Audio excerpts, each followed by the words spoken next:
Good morning. Let's get straight to markets. Take a look at the impact for the indices. Factual. Succinct. All you need to know before your trading day starts. Subscribe to our newsletter, CNBC's Daily Open. Welcome to Beyond the Valley, a CNBC tech podcast with Arjun Karpal and Tom Chitty.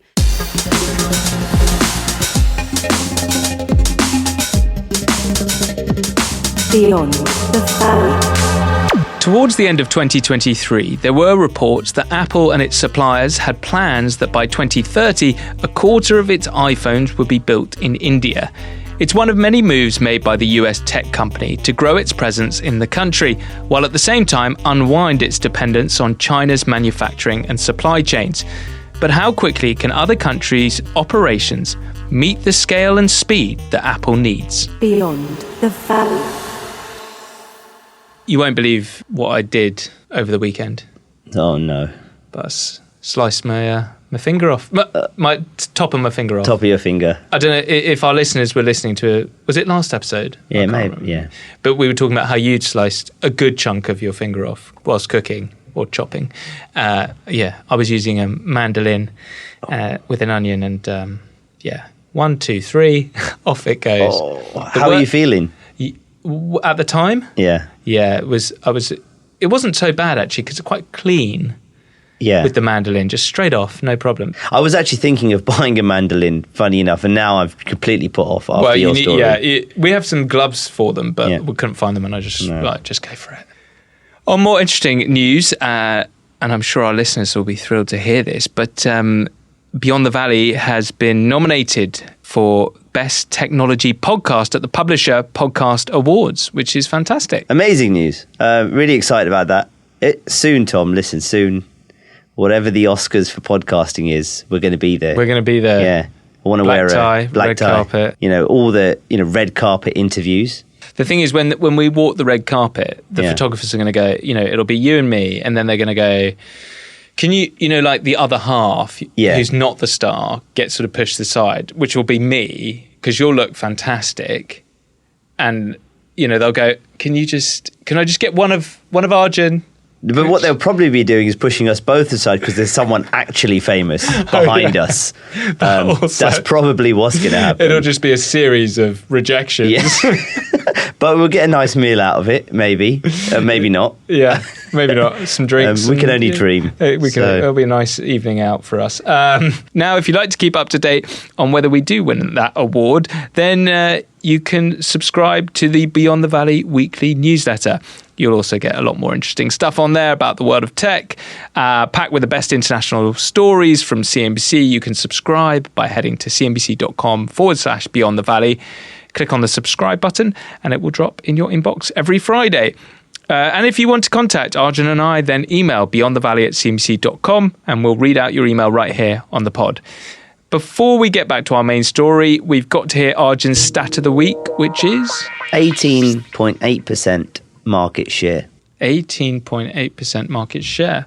Okay, Arjun, why is Apple looking to reduce its reliance on China?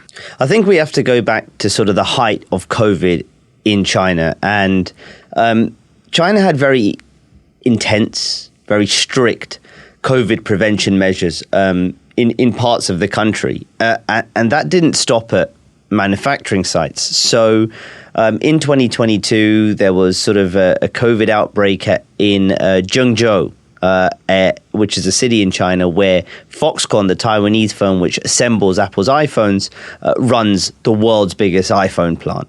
And that created disruption there. There were workers who sort of had to be quarantined and things like that. And then what followed was some unrest amongst some of the workers there as well. And that caused huge disruptions to production of iPhones out of the main place where the world supply of iPhones are assembled. And I think that got Apple thinking. We've been speaking a lot about Apple's reliance on China and Apple reducing its reliance on China. It hadn't really happened at all. But I think that moment, what it did was put scrutiny on Apple's reliance on China as a manufacturing hub. It then also, I think, for the company, accelerated plans for the company to think, where else can we diversify our supply chain? Where else can we manufacture our products? So if there is any kind of disruption anywhere, that at least we know we have supplies of these products and can rely on other places to ramp up production. And so I think that's really what happened. It was the COVID era that sparked that. Some of those intense restrictions, I think, exposed how much reliance Apple actually had on China when it comes to this. I think one estimate put, at one point, I think China was producing something like 90% of the world's iPhones. And so that gives you the idea of the kind of reliance Apple had in the country. From Apple's perspective as well, so I understand they're de-risking maybe their supply chain, but the cost to move a supply chain, or at least part of a supply chain from one country to another, different languages, not necessarily the historical manufacturing infrastructure in place to be able to support, what China has been doing for several years, decades even. Is that worth the de-risking of the supply chain? I think if you're Apple, a company like Apple, with that many products, it is worth the risk, because what happens when there's another event out of your control, or as we know, there's these huge trade tensions that still exist between the US and China. It could take an escalation of that to also hamper Apple's ability to produce in China, perhaps, ability to sell in China, perhaps. So the way Apple's looking at it is, well, they're not going to leave China. China is still the most important manufacturing hub for Apple. Yes, it's sort of slightly reduced its reliance on China, but it's still a huge part and will be for the coming years. I think what you're seeing, though, is Apple invest more with its partners, the likes of Foxconn, as I mentioned, in places like India and Vietnam as well, and we'll speak a little bit about that later. But they're looking at other areas and investing more in those areas so that, they can start to perhaps slowly reduce some of the production in China, but also, if you think about it, have the ability to ramp up production elsewhere. Let's just say there's another issue in China that disrupts productions to the iPhone, but they're also manufacturing in, say, India, then they could potentially, if the factory has capacity, pick up that slack that was lost from China. So for Apple, not being able to get the product to market will cost them billions of dollars of sales. If they're not able to get their iPhones and other things to market, no one's going to buy and people are going to wait. That will cost. So it's worth them spending the billions to then invest in other hubs. And I think that's what they're doing. For it to fully work, though, you would need other countries, whether it's India or Vietnam, we're going to be talking about in a bit.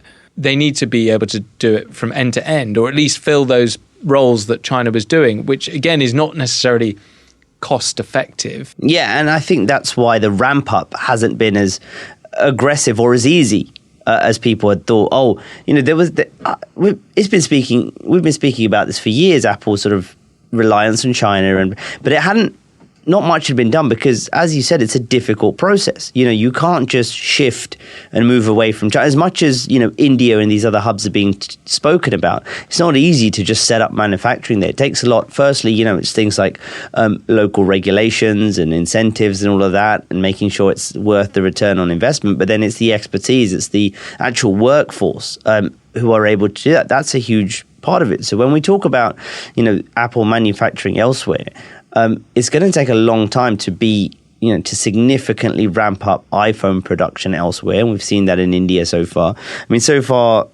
India apparently, according to a recent Bloomberg report, now produces 1 in 7 iPhones, or around 14% of total global iPhones.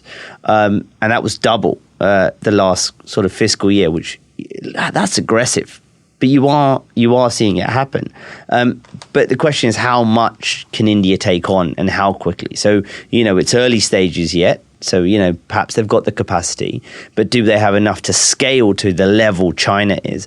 And the other point here is, Apple's not going to want to recreate its reliance on any one country again. The whole point of trying to reduce reliance on China is to have a diversified supply chain. So, they're not going to say, oh, we want, 60% of iPhones to be produced in India now. I doubt it. One minister last year was suggesting that Apple had said that ultimately they want about 25% iPhones. You said in your intro by 2030 produced in India, which, you feel like a quarter of the world's iPhones, that could be important. Some of those are going to be sold in India, which is important. Local manufacturing. We did that episode talking about India's desire to become the sort of high-tech manufacturing hub of Asia. Apple's efforts here are part of that and part of the government's incentives to bring in foreign companies.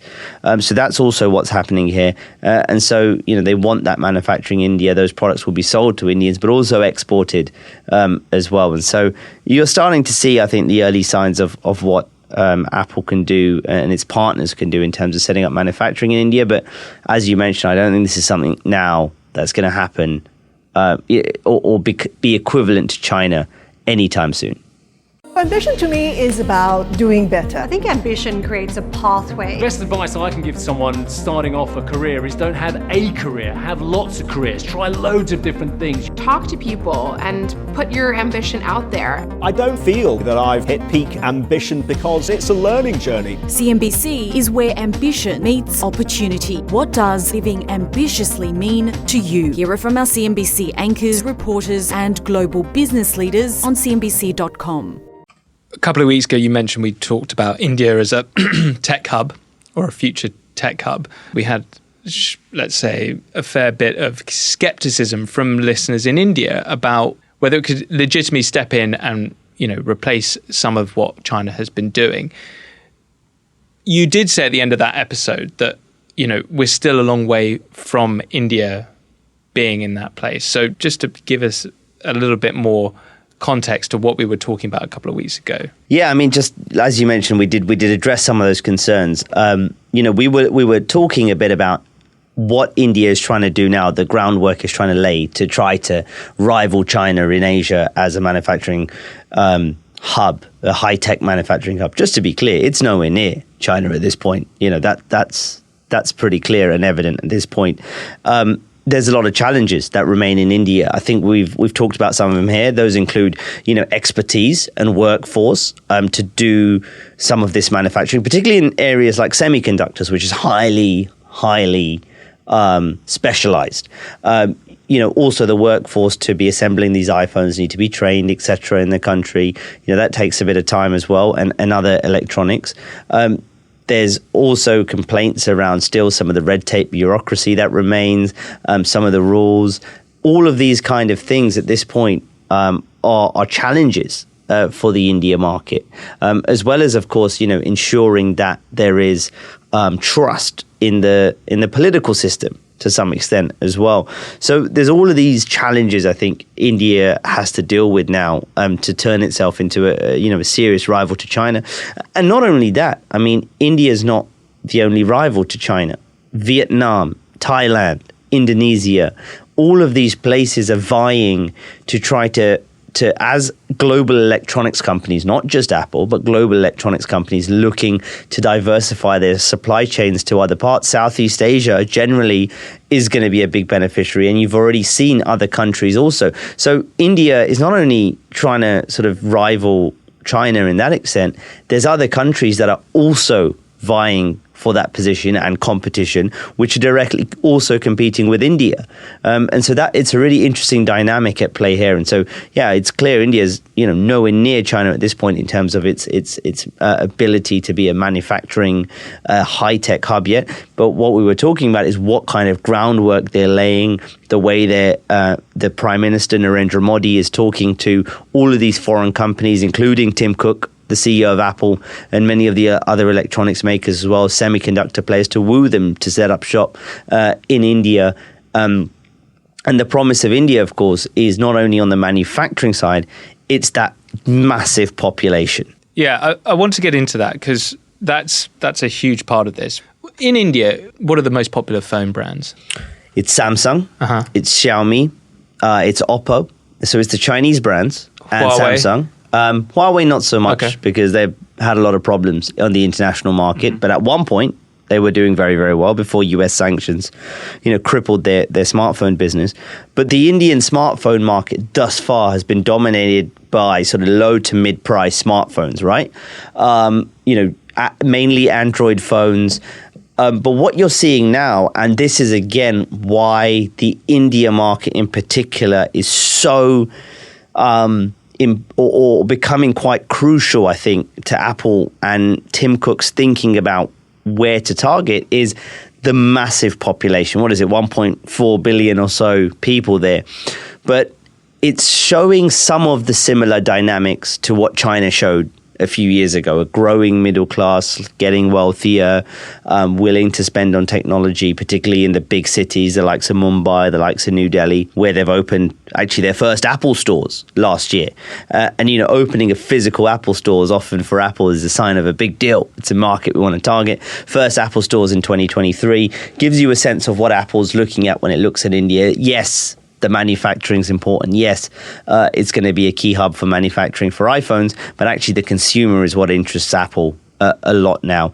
And the fact that the high-end part of the smartphone market is growing in India, that's where Apple targets. And coinciding with these stores, with the increased manufacturing, you can see a lot of effort going into this market. Just to give you a sort of sense right now, I spoke earlier about the amount of iPhones being produced right now in India. Sales. So first stores last year. In the second quarter of last year, India, for the first time, became one of Apple's top 5 markets for sales. So, it's then competing with the US and other countries now. So it's in top 5 for Apple. In the market, Apple only has about 7% market share at the moment. It's behind Samsung, it's behind Xiaomi, it's behind Oppo, these big, Android vendors. So it's still very early days in terms of sales for Apple. But again, it's part of laying the groundwork for what it hopes will become its next China. It's a huge area of growth, isn't it? We've talked for years about the sort of stagnating growth in the smartphone market in Europe, in the US. But, Apple looking at India going, wow, we've only got 7% of market share there. We could grow huge amounts and whilst also doing these other things with the supply chain. I mean, it's a win-win in many respects. Yeah, and that's part of it. And, they go, one of the things Apple's done very successfully over the years is the way that it showed itself or build itself as a high-end, premium, luxury brand in the smartphone market. And when you look at the sort of Indian consumer and, like I said, sort of that growing middle class, that's what they want. Premium, luxury devices, premium luxury products. And this is where Apple has an opportunity now. And of course, as we know with Apple, the hardware is the one side of the equation, but also Apple makes billions of dollars off of its services business, which includes things like its App Store fees, its Apple Pay, Apple TV, all of those other products and services. So when it's going into these markets, it's not just thinking about the iPhone, it's thinking about its services business as well to the consumers there, how it might localize some of that, but also all the other products as well, the Apple Watch and the MacBooks, etc.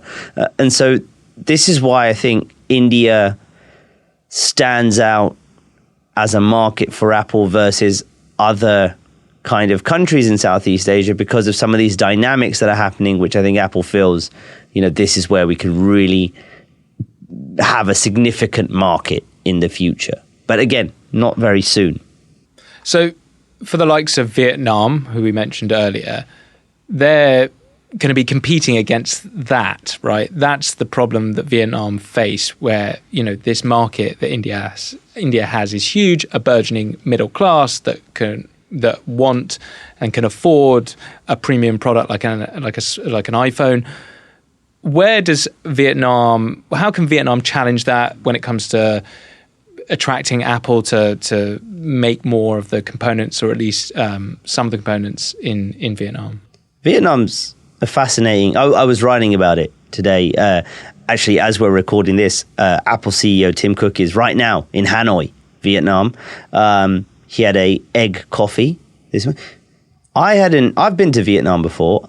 Hadn't ever sampled an egg coffee. I think I believe, and perhaps if we have any listeners in Vietnam, they can correct me on this, but I think it's a Hanoi specialty. Okay. And it's sort of made with coffee, condensed milk, and sounds nice. whipped egg. Sounds really good. Yeah. Like, really, like that's a breakfast in a cup. Yeah.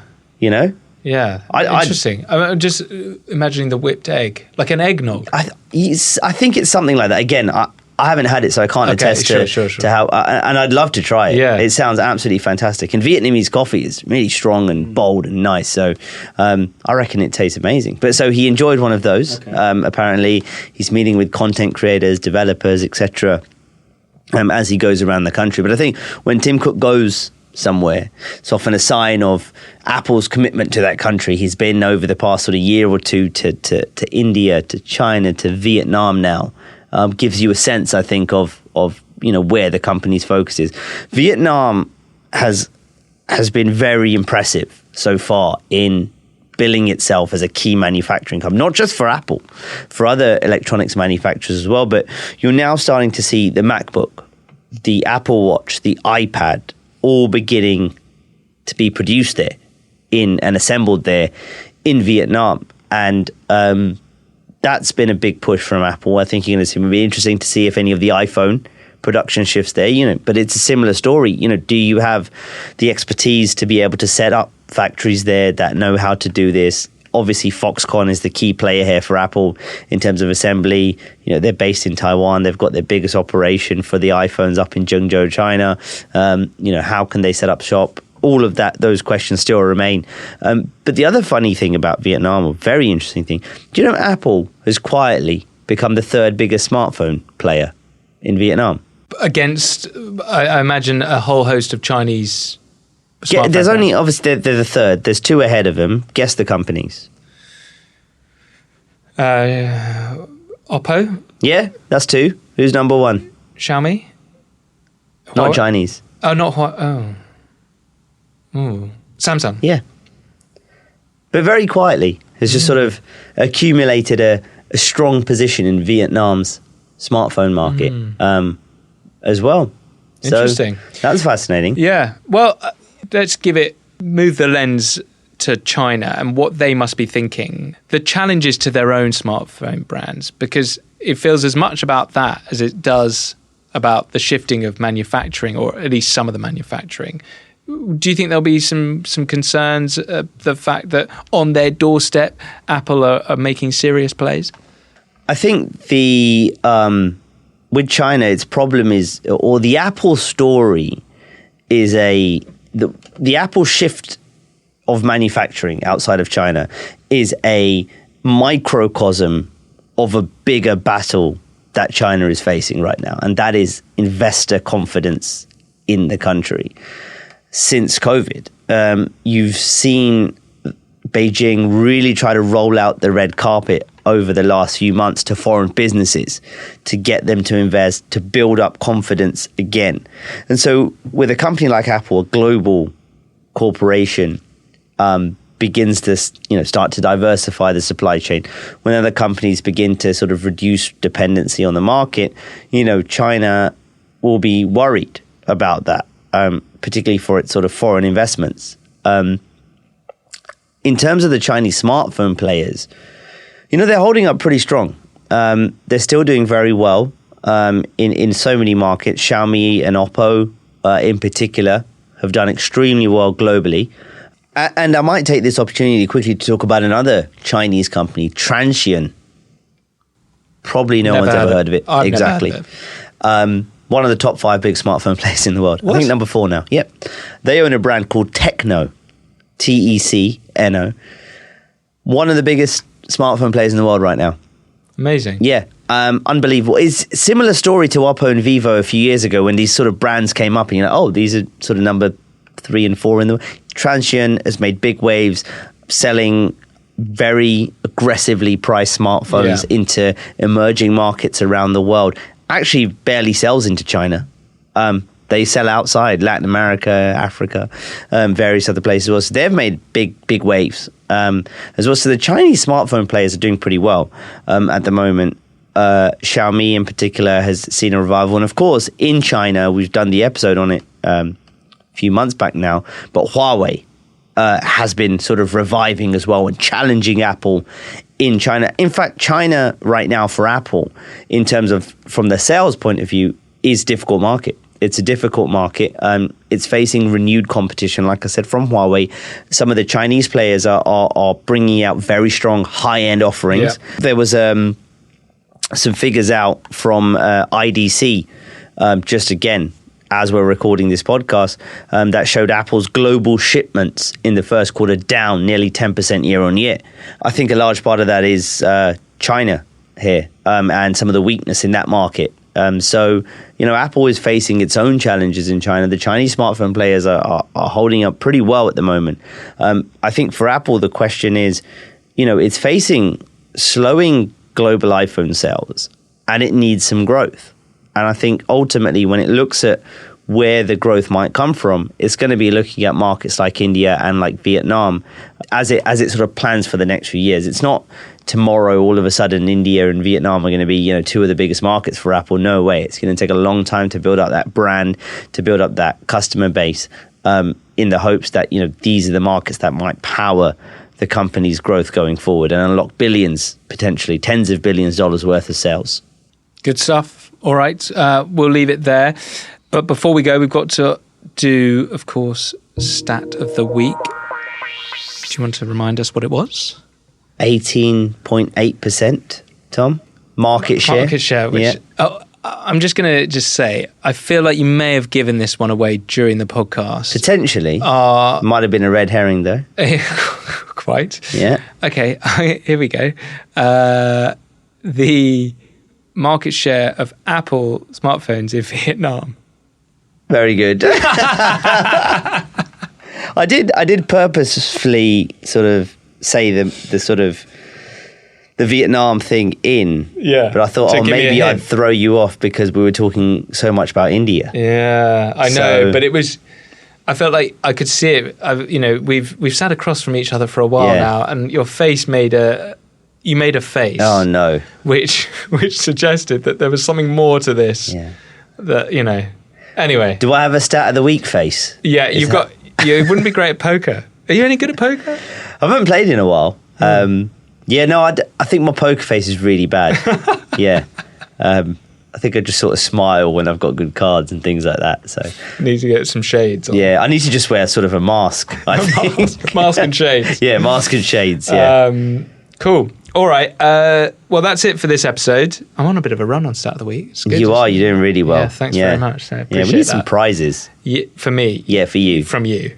From me. Yeah, Tim. We'll figure that out. Yeah, okay. Yeah. All right. Before we go, please follow and subscribe to the show, and you can rate us. And remember, email us at beyondthevalley@cnbc.com. Thank you, Arjun. Thank you, Tom. We'll be back next week for another episode of Beyond the Valley. Goodbye.